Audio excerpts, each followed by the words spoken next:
really what has kept you at Stanford. You came here for training and you built a sort of an empire, and you've had many opportunities to leave, but you really love Stanford and encapsulate that better than almost anybody I know. So tell me a little bit about what kept you here and attracted you here. Yeah, Stanford is just the single most amazing place on the planet from my perspective. As you said, we came here for 2 years for a postdoc and for cardiology training in the early 2000s, and 20 years later, I'm still here, and it's not an accident. It's just an amazing place to be, and when you're here, it's a very hard place to leave. And I think in particular for the sorts of things that we love to do, I mean, the application of new technology, innovation to medicine, really thinking about transforming the future. So much about Stanford and Silicon Valley is about grabbing the future. And I think the location of Stanford is one of the incredible things, just being in the middle of Silicon Valley and the integration that it has with the Valley, and the collaboration that happens across the whole campus. Because when you come to Stanford Medicine, you're coming to the medical school, but in reality, you're coming to the whole campus. And the engineering school is right next door. There are 7 schools at Stanford, but we have interactions now in our lab in cardiology, across every single one of those schools. We have collaborations with people in earth sciences, because the environment is really important. And so there's just a uniqueness of thought, I think a uniqueness of dreams and vision and changing the world that is in the water here that has kept us here over all those years. Yeah, no, I think, you have a virtual background of the new hospital, and I think some people don't realize that within a 3-minute walk of that is the undergraduate campus with all those great schools of engineering and genetics, and within a 2-minute drive is Sand Hill Road, the heart of venture capital in the world, really. So I think that encapsulates so much about what is Stanford. Yeah, I think it's amazing. And I remember, of course, the climate was the other thing coming from Scotland. That's a big deal for me. It rains 300 days of the year in my country. Here, it hardly rains at all from February, March through to November. And what that means is, because it's a 5-minute walk, it's a 5-minute walk in the sunshine. Yeah. So that makes it particularly easy to get from the new Stanford Hospital right across to the School of Engineering. In fact, what you do is walk through the bioengineering quad, the bioengineering building, the Clark building, in order to get to the engineering quad. So the engineering quad is only 5 minutes away, and between that is bioengineering, that was essentially this new subspecialty that was essentially gestated at Stanford and a few other major centers to really encapsulate this combination, this sort of marriage of biology and engineering.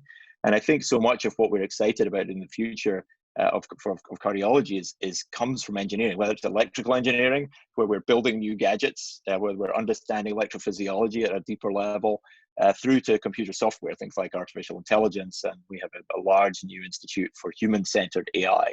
And the human in the middle of that is very often a patient. And so we're very tightly integrated with university-wide elements like that. And we're right here. Tell me about your clinical role, your clinical experience, and how you bring that experience, and focus your research around patient-centered outcomes.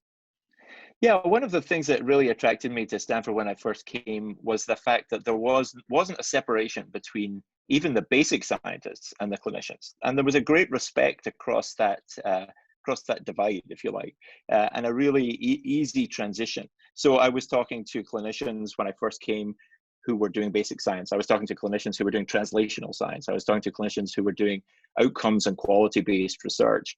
And I couldn't tell from the way somebody looked or what their job description was or the way they were, what that interest was going to be.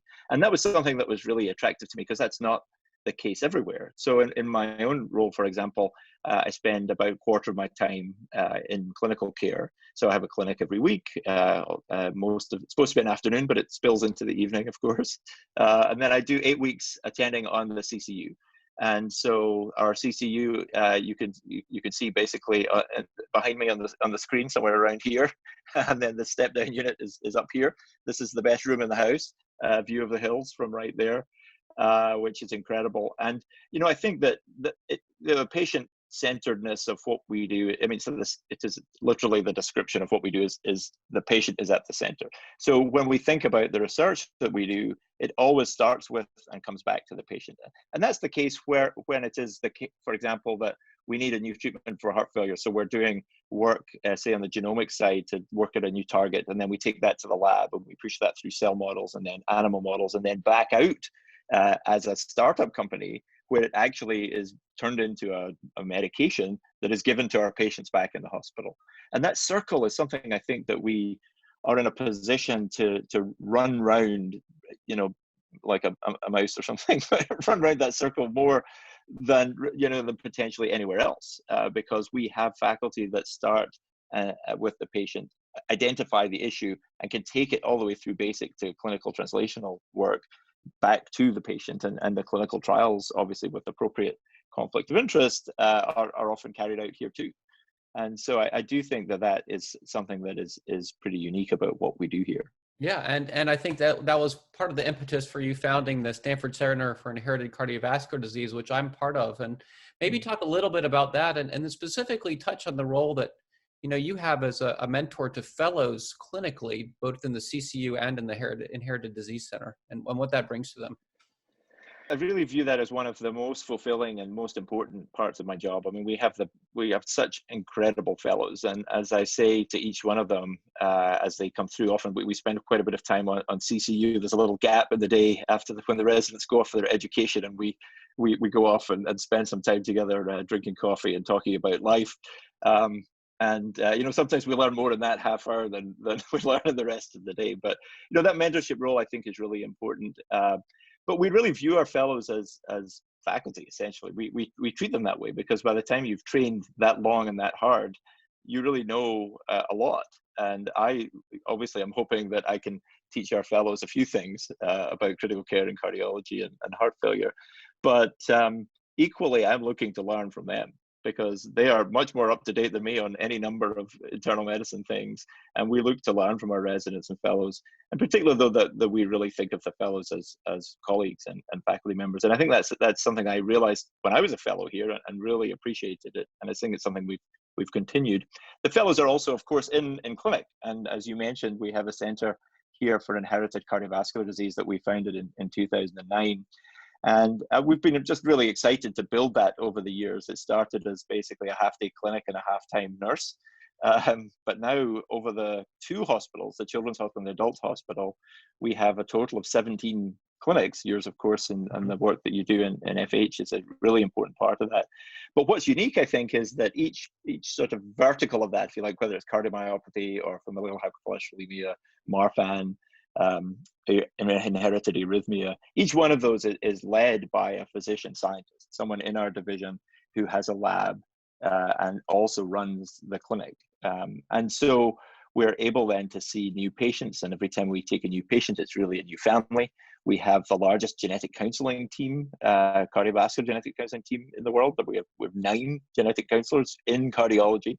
And so each one of those families gets this incredible workup, 4 generations of a pedigree, where we really work out the genetic inheritance, the likelihood that there's an inherited, say, risk of sudden death, and then it goes from there directly to genetic testing. And something for 2020 that we're particularly excited about is that genetic testing is coming in-house. We're moving to do all that genetic testing on what we call a backbone of a whole genome, which is to say that we might focus on the 20 genes most likely to cause FH or hypertrophic cardiomyopathy, but in the background, we're actually running the whole genome. So every single patient through our center, starting later this year, will have available for research purposes whole genome sequencing.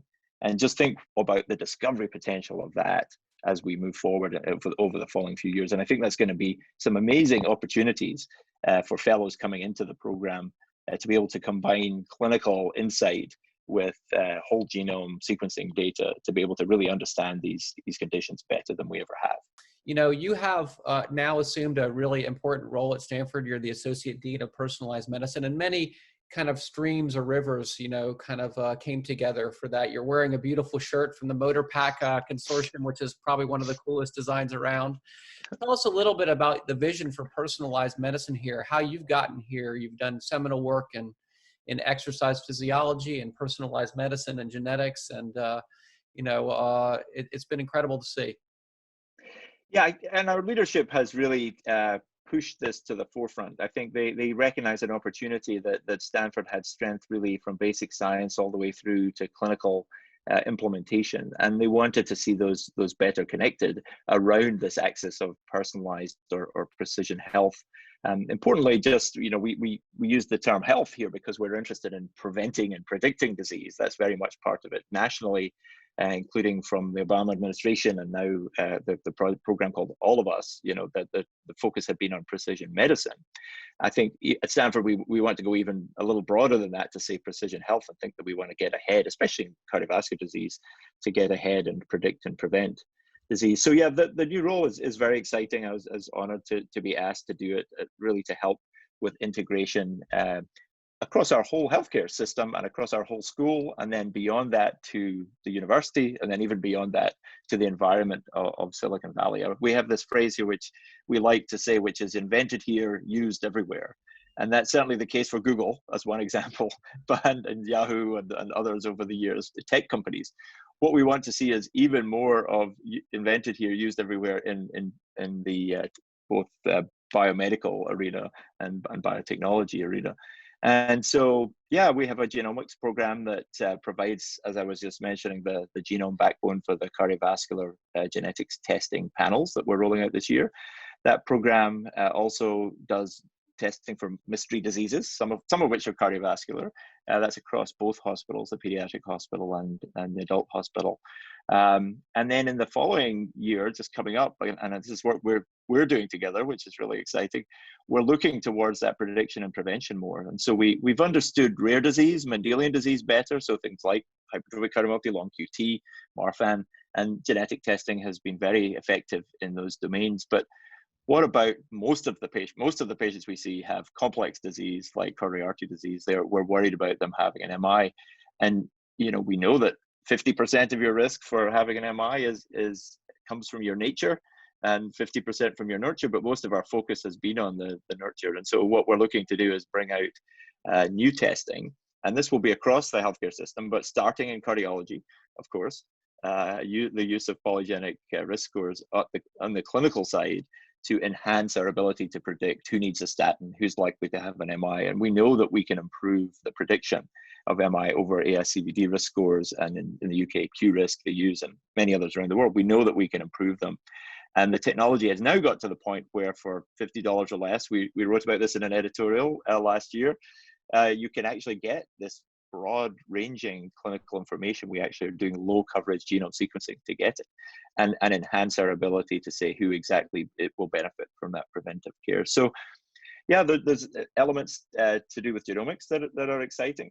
There's also elements within what we would call precision health that relate more to artificial intelligence and our ability now to understand from a technology standpoint, integrating all of the data available on every single patient. So everything in their medical record, and understanding them and what's changing for them. I think so often we get a little snapshot, and then we try and make a call depending on that snapshot for that one person compared to everyone else that we remember.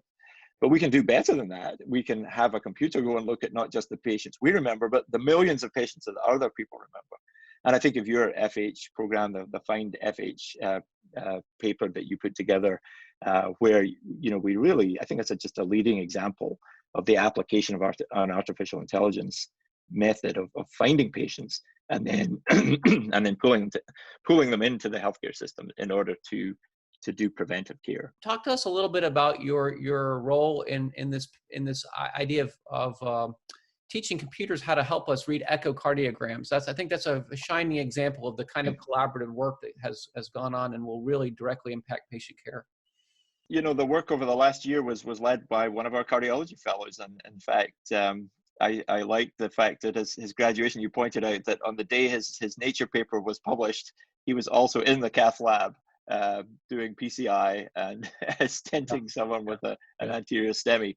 And I think if anything encapsulates what Stanford as a fellowship program can bring, it's exactly that. And so, yeah, David has been mentoring him actually since early residency.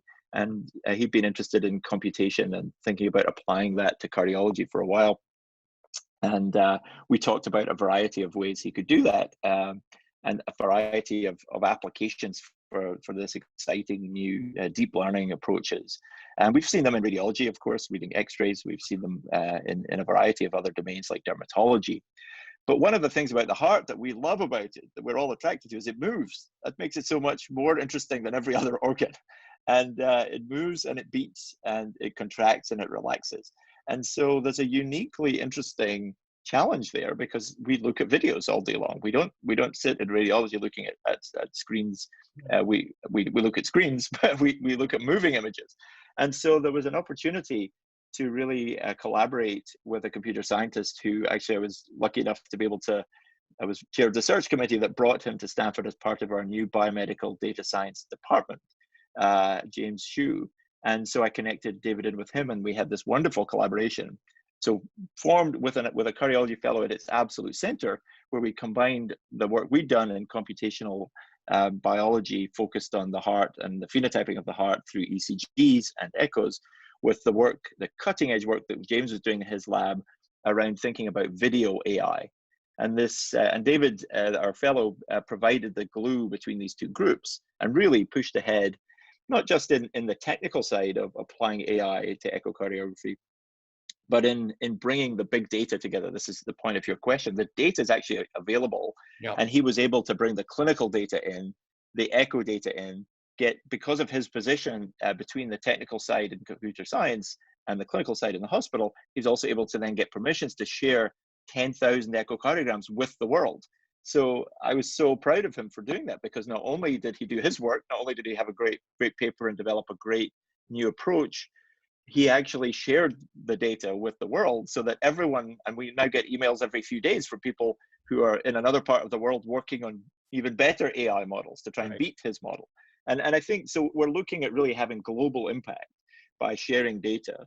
And a lot of that means you have to get the data together and integrated in-house first. And we've really spent a lot of time the last 5 years, all the way up through individual divisions, departments, all the way to the dean's office, in having a data lake available where all of that data can be accessed by all of our fellows and all of our postdocs. And I want to touch on one other example where fellows were critically involved in the development of the pipelines needed to launch this genetics and genomics revolution. I mean, some of the fellows that you mentored were critically important in developing the infrastructure that allowed things like the Undiagnosed Disease Network to proliferate and to become such a success.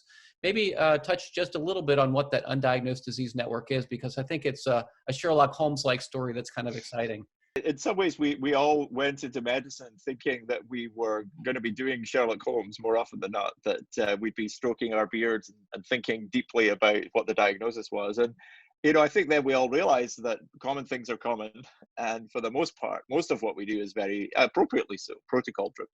But within every subspecialty, of course, there are those zebras, and there are times when we scratch our heads and we just have no idea what the answer is. And we realize that there are families out there who go for years, from doctor to doctor to doctor, you know, accumulating piles of paper notes and electronic notes and not knowing what the answer is. And so we have been part for the last 7 years now at Stanford of the National Undiagnosed Diseases Network, which is a national group, and you would recognize all the names of all the other major centers that come together to try and help solve the hardest cases in medicine.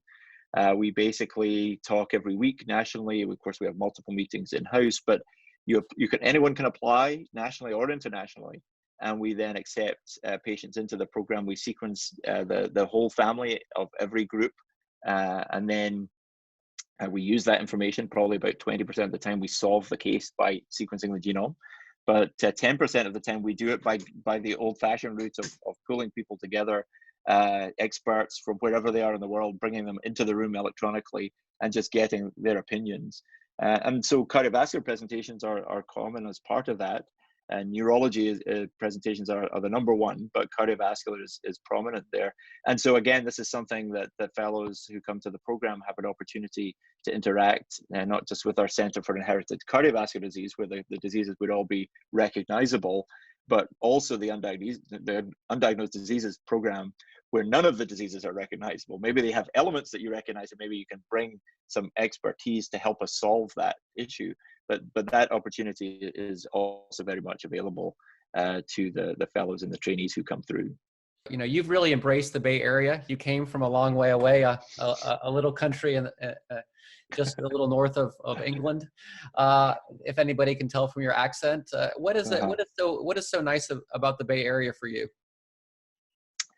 I mean, everything, but we loved it immediately, and we moved from Scotland to England. I was in Oxford before I moved out here, and obviously we visited many places. First of all, it was an incredibly welcoming place. We felt that people were immediately friendly. They wanted to know our whole family history. Where's your accent come from? I mean, every single day clinically, people ask me, where are you from? And after the first few weeks, I thought this is going to get tiring after a while. But 17 years later, I'm not tired of it one bit. I absolutely love talking to people and talking to patients about where we come from, and they're always interested in that. I thought you were a In quasi life, ambassador from Scotland. Really, I think you should get a fee from the Scottish National yeah, Tourism yeah. Industry or something. So I do what I can for Yeah. Scottish tourism, but of course, and that we also I teach not just about cardiology, but about single malt Scotch during our cardiology fellowship journal clubs. Yeah.